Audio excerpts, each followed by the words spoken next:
but enthusiastically contributed to the cost of paying taxes.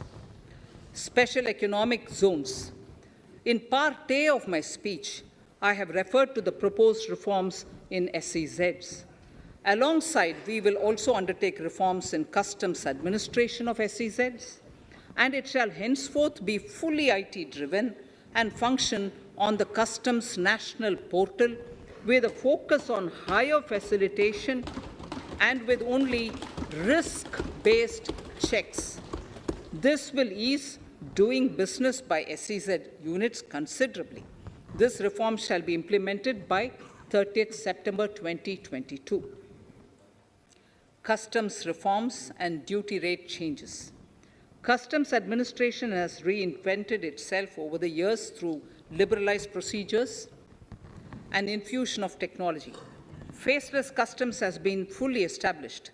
During COVID-19 pandemic, customs formation have done exceptional frontline work against all odds, displaying agility and purpose. Customs reforms have played a very vital role in domestic capacity creation, providing level playing field to our MSMEs, easing the raw material supply side constraints, enhancing ease of doing business, and being an enabler to other policy initiatives such as PLI and phased manufacturing plans. My proposal on customs side are aligned to these objectives. Project imports and capital goods, doubling the production of capital goods by 2025.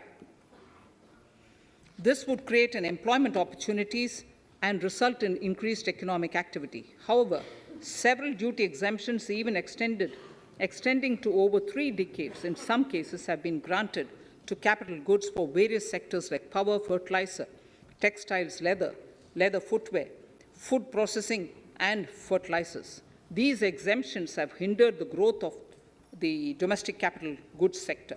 Similarly, project import duty concessions have also deprived the local producers of a level playing field in areas like coal mining projects, power generation, transmission, or distribution projects, railway and metro projects. Our experience suggests that reasonable tariffs are conducive to the growth of domestic industry and make in India without significantly impacting the cost of essential imports. Accordingly, Honourable Speaker, sir, it is proposed to phase out the concessional rates in capital goods and project imports gradually and apply a moderate tariff of 7.5%.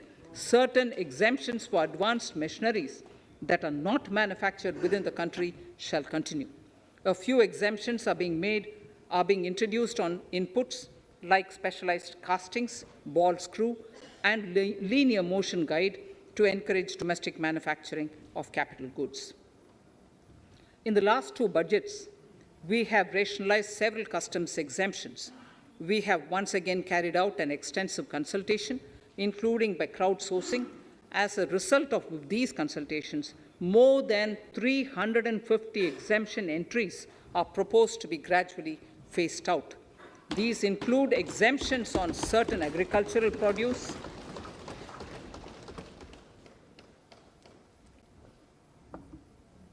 chemicals, fabrics, medical devices, and drugs, and medicines for which sufficient domestic capacity exists. Further, as a simplification measure, several concessional rates are being incorporated in the customs tariff schedule itself instead of prescribing them through various notifications. This comprehensive review will simplify the customs rate and tariff structure, particularly for sectors like chemicals, textiles, and metals, and minimize disputes. Removal of exemption on items which are or can be manufactured in India and providing concessional duties on raw material that go into manufacturing of intermediate products will go many a step forward in achieving our objective of Make in India and Atmanirbhar Bharat. I shall now take up specific sector-specific proposals. Electronics. Electronic manufacturing has been growing rapidly. Customs duty rates are being calibrated to provide a graded rate structure to facilitate domestic manufacturing of wearable devices, hearable devices, and electronic smart meters. Duty concessions are being given to parts of transformer of mobile phone chargers and camera lens of mobile camera module and certain other such items. This will enable domestic manufacturing of high-growth electronic items. Gems and jewelry. To give a boost to the gems and jewelry sector, customs duty on cut and polished diamonds and gemstones is being reduced to 5%. Simply sawn diamond would attract nil customs duty. To facilitate export of jewelry through e-commerce, a simplified regulatory framework shall be implemented by June this year to disincentivize import of undervalued imitation jewelry.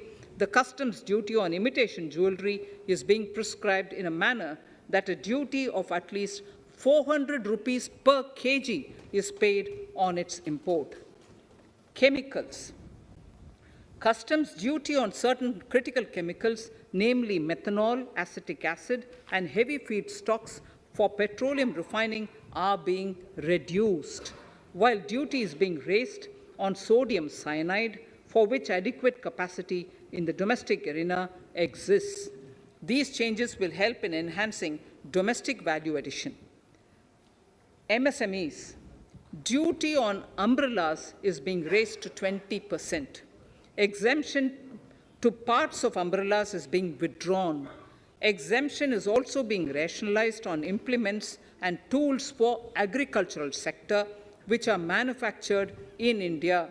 Customs duty exemption given to steel scrap last year is being extended for another year to provide relief to MSME secondary steel producers.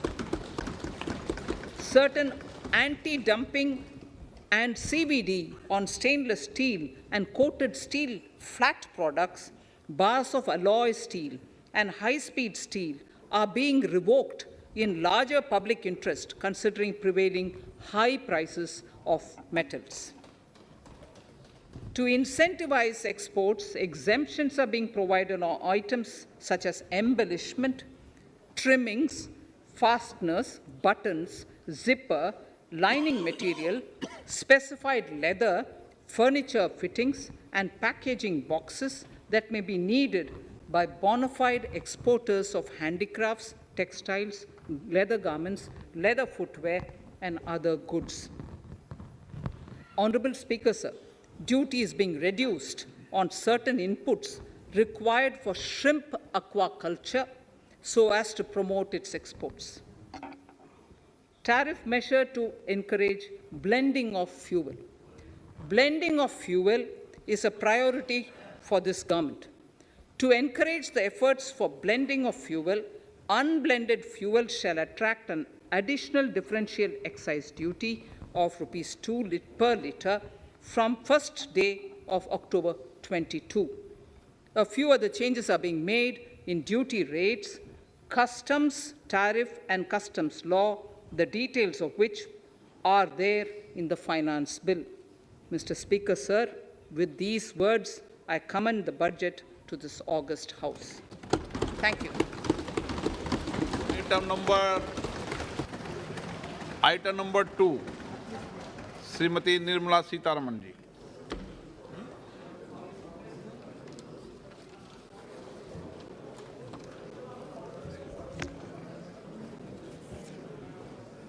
Sir, with your permission, I rise to lay on the table the following statements under Section 3(1) of the Fiscal Responsibility and Budget Management FRBM Act 2003.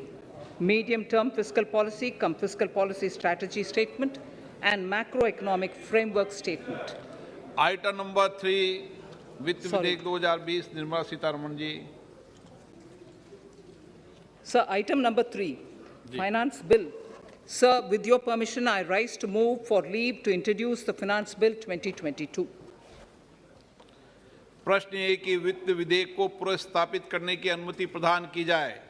जो सदस्य इसके पक्ष में हाँ कहें, जो सदस्य विरोध में ना कहें, मेरे विचार में निर्णय हाँ वालों के पक्ष में, हाँ वालों के पक्ष में। माननीय मंत्री जी, वित्त विधेयक को पुनर्स्थापित करें।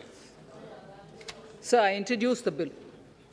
सभा की कार्रवाई कल सभा की कार्रवाई कल बुधवार दिनांक 2 फरवरी 2022 को 4:30 बजे तक के लिए स्थगित की जाती है।